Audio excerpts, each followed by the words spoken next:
Now if you think you haven't seen an all-new Audi model launch in a very long time, you're not alone. There hasn't been one in quite a while, but that's all about to change because very soon there will be a slew of new Audis launching in quick succession, and it's all going to start with this, the brand new A6, and we're here to drive it for you today.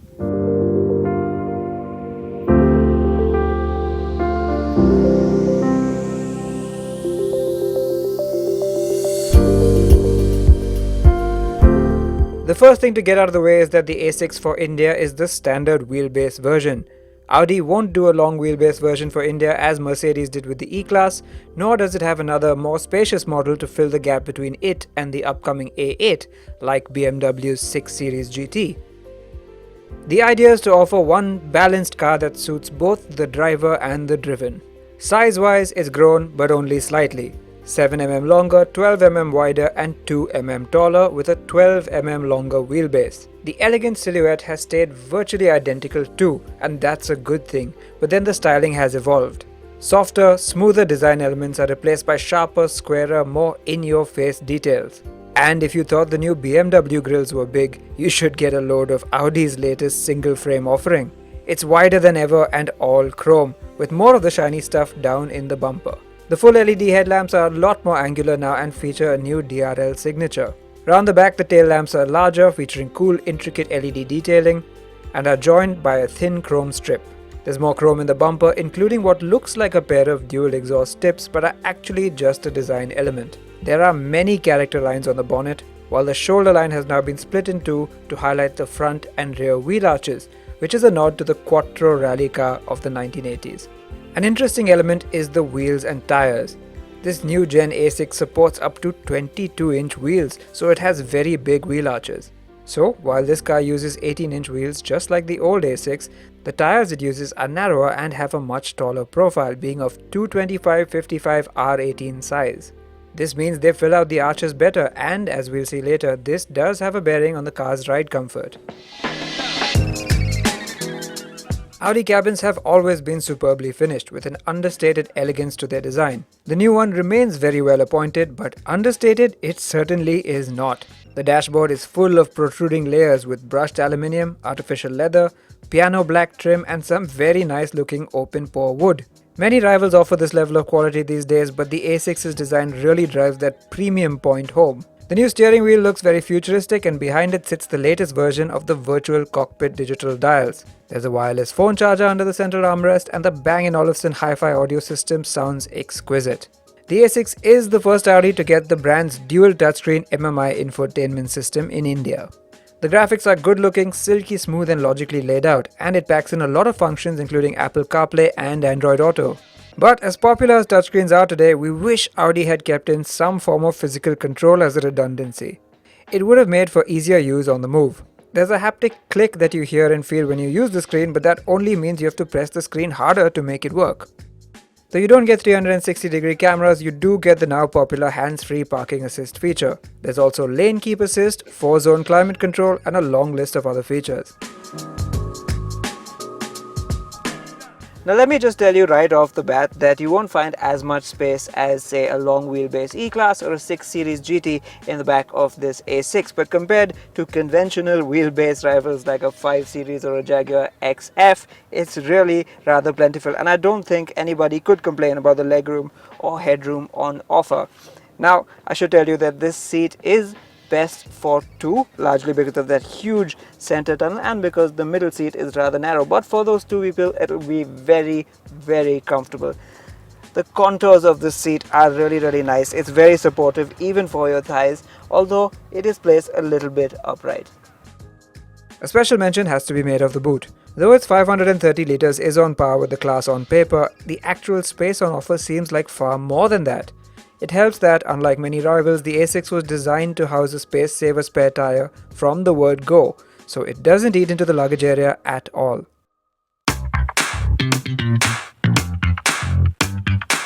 The Audi A6 will get a 4-cylinder petrol engine at launch, and the good news is they haven't skimped on it this time.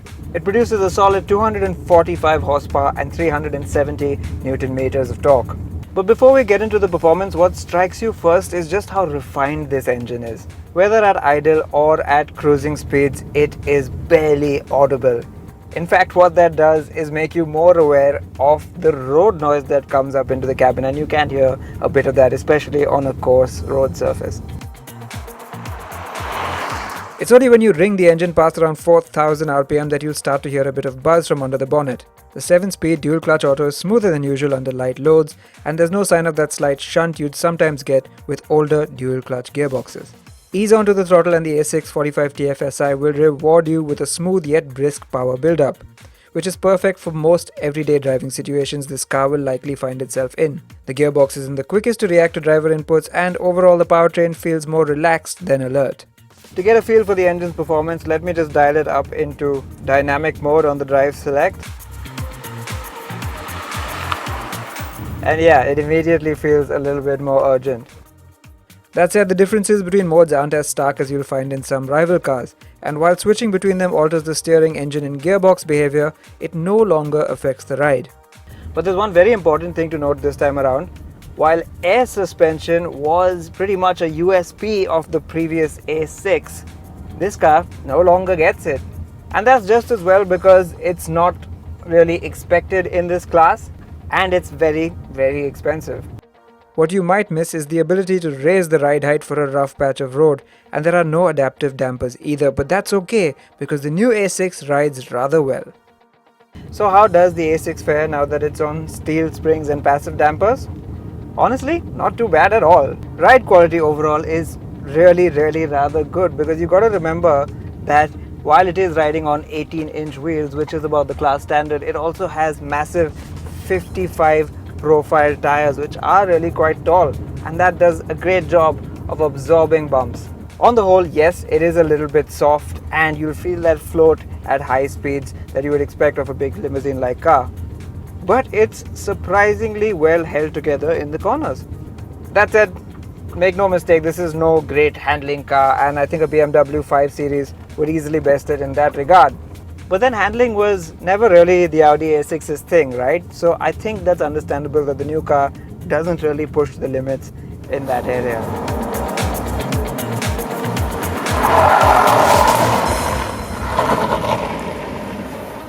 It's come to India a tad later than expected, and some rivals may have had a little bit more time in the sun as a result. But the new A6 has come well prepared.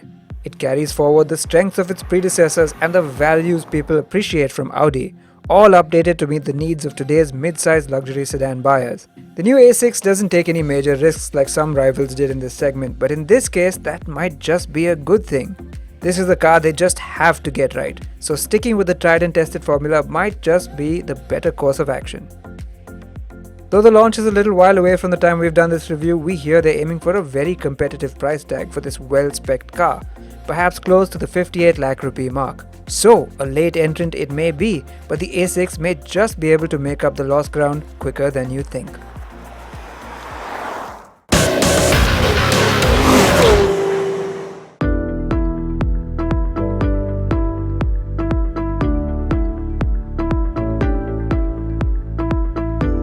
Now I'm sure by now that you're all familiar with Datsun. It was a brand reintroduced by Nissan in 2014 to serve as an entry-level offering in emerging markets like ours. However, things didn't quite go according to plan, because though the cars were really affordable, they lacked that desirability.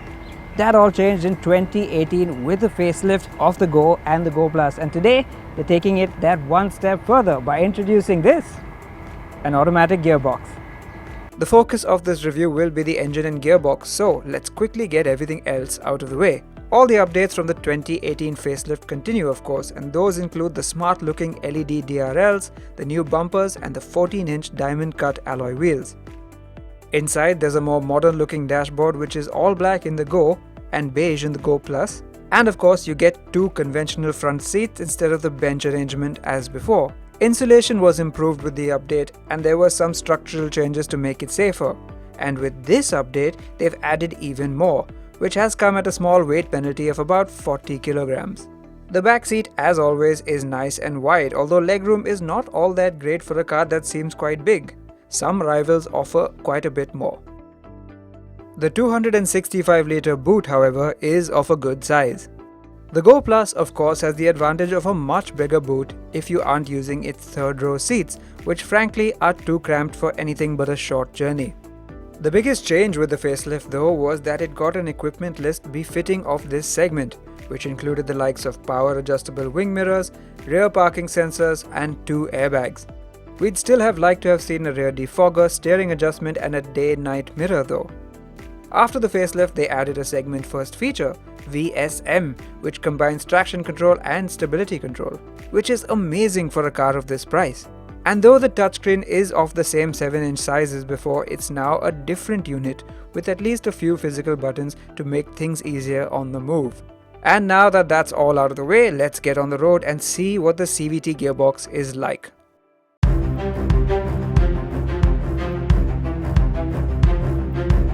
It's important to remember that this is the first and only CVT in this segment of cars. All the others use an AMT. Now this gearbox is not without its faults, but I can tell you right off the bat that it is superior to any of the AMTs that its rivals offer. For one, there's none of that head nod that you get between ratios because of course there are no actual ratios here. And progress in general tends to be a whole lot smoother than what you'd find in an AMT equipped car. It's not all smooth sailing though. But like I said, it does have its flaws and those are typical of what you'd find in a CVT. For instance, as long as you keep a light and gentle foot on the throttle, it's perfectly fine, perfectly smooth, and that works well in the city. I tried it out in traffic earlier while leaving Chennai and it was just great. Where it does get caught out, however, is when you ask for a slight increase in pace, whether that be at low speeds or high speeds. If you put your foot down a little bit firmly, that's when the CVT flaws start to show. And yes, that was apparent even in the city when you were trying to sort of make a quick overtake or get around some traffic, but it's even more apparent out here on the highway.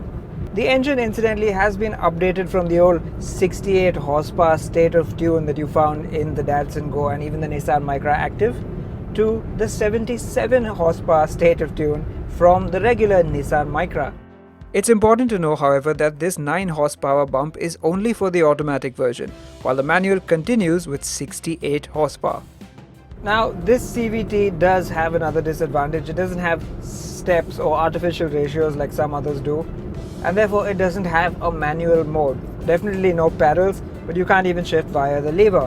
What it does have instead is a sport mode activated by this small little button on the side of the lever, and that does make responses a whole lot better. So out here on the highway, for instance, you're much better off in the sport mode.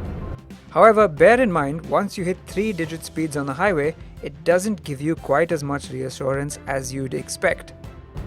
The ride quality, however, is really good and the suspension does a superb job of soaking up even some of the harsher bumps. Datsun will be launching the Go and Go Plus automatics only in the top 2 variants, T and T optional. And though the price wasn't revealed yet at the time of this review, we anticipate it to be somewhere between 5.5 to 6 lakh rupees for the Go and 6 to 6.5 lakh rupees for the Go Plus, ex-showroom. That would make both of them the most affordable CVT equipped cars on the market, far lower than the likes of the Nissan Micra, Honda Jazz, Maruti Baleno and Hyundai i20. At this price point then, the Go CVT makes a strong case for itself by offering a smoother driving experience than most of its AMT equipped rivals. It also helps that it's even more fuel efficient than its manual counterpart, with an ARAI rating of 20.07 kpl.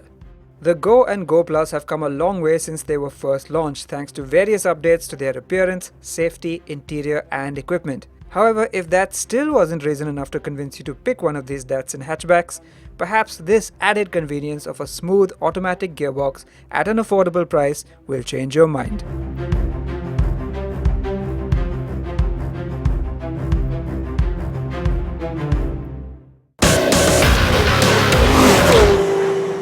It was 2008 when Yamaha first introduced the FZ16. Little did they know that they created a new segment in India, one that combines a commuter and an entry-level naked sports bike. Everyone was all praised for it and it even became a big seller for Yamaha. It took Suzuki 6 years to catch up, but when it did with the Gixxer in 2014, it changed our perception on what a sporty commuter should be. We're now here in 2019 with the latest versions of these motorcycles, and we couldn't resist finding out whether the story has changed.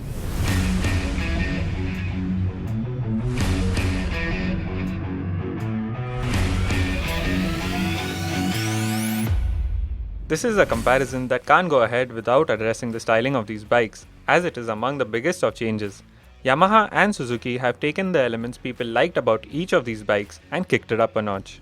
The FZ has become even more muscular, and while the design still flows well, it does look like it has been skipping leg day at the gym. The wide fuel tank and shrouds give the bike a bulky top half that's now starting to border on excessive. Since this is the FZS and not the FZ, it does feature a belly pan, and it also gets some chrome trim around the fake air vents on the fuel tank. Although this won't be to everyone's taste. The Gixxer meanwhile just looks more contemporary and exciting. The new flat LED headlight stands out and is reasonably powerful too, unlike the FZ's unit. The tank meanwhile is the same as before, but the new shrouds do sharpen things up. The rear end is shared with its fared alternative, the SF, and it has a much sportier rake to it and a neat diffused LED taillight. Overall, it's the cleaner looking bike and also the one with the sportier stance. The Suzuki's fit finish and quality of materials is noticeably better as well. Along with all the styling tweaks, the bikes have also received other changes that exemplify the different directions the companies have taken. The latest FZ does away with the split seat for a single seat that is wider and comfier for both rider and pillion. It is the other way around on the new Gixxer, where it now uses a sportier looking split seat configuration instead of a single seat. The Gixxer definitely looks nicer, but in terms of sheer practicality, the FZ is ahead. While both get fully digital screens that display basic information, the Gixxer benefits from a gear position indicator and a shift light. The Suzuki screen is also slightly larger and easier to read. While it's nice having the modern versions of the FZ and Gixxer here, here's a slightly sad fact: neither of the two make as much power as the originals.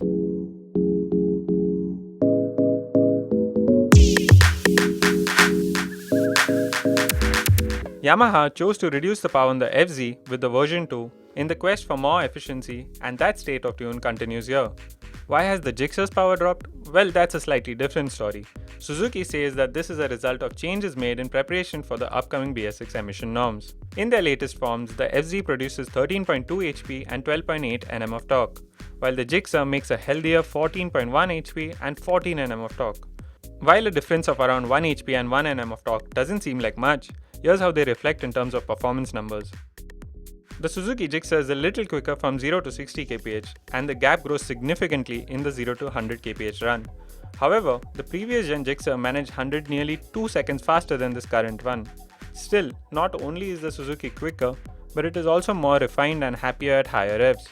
The vibrations on the FZS are more apparent beyond 6000 rpm, but below that it feels equally smooth.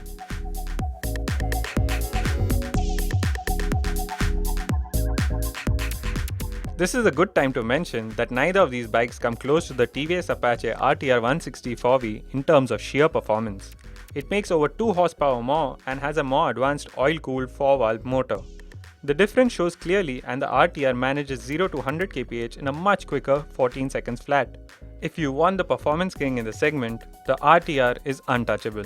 With that out of the way, let's get back to these two Japanese rivals and the different feelings they create for their riders. The riding positions on these bikes are another clear giveaway of their intentions. The Gixxer is the sporty one, while the FZ wants to keep you comfortable. A lot is expected of these simple machines, and an amalgamation of a comfortable and sporty ride is up there on the list. To do this, both bikes run a telescopic fork and a monoshock for suspension, with single down-tube diamond frames. They also run 17-inch wheels with MRF tires of identical dimensions at both ends. As a result, both ride really similarly, and most potholes and bumps are handled without you feeling the brunt of it. However, they aren't all-out comfort machines, and there is a sense of firmness that is expected of a sporty motorcycle.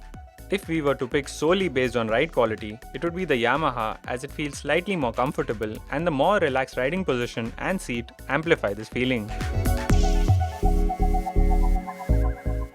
Predictably, the Gixxer offers a more communicative and sportier experience, and this is something you'll notice very quickly.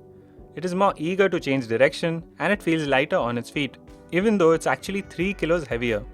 But when it comes to the brakes, the FZ is much better, with a stronger bite and greater modulation. Come to think of it, this is the only performance-oriented area where the FZ scores higher than the Gixxer. And that helps us to quite neatly wrap up this review. To sum up, the latest evolutions of these two motorcycles makes it a lot easier to choose between them because they are now quite different from each other. The FZ now leans even more towards comfort, while the Gixxer has taken on a sportier role, despite having lost out on some performance. The FZ packs sharper brakes, but the Gixxer on the other hand offers better instrumentation and noticeably superior build quality.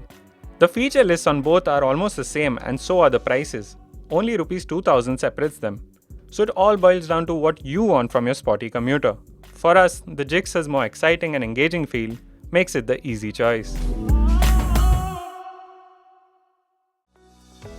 And now it's time for tips on sustainability and protecting the environment with Servo Futura G Plus from Indian Oil. Turn your engine off at traffic lights or when the car's stopped. Make sure your car's filters are clean.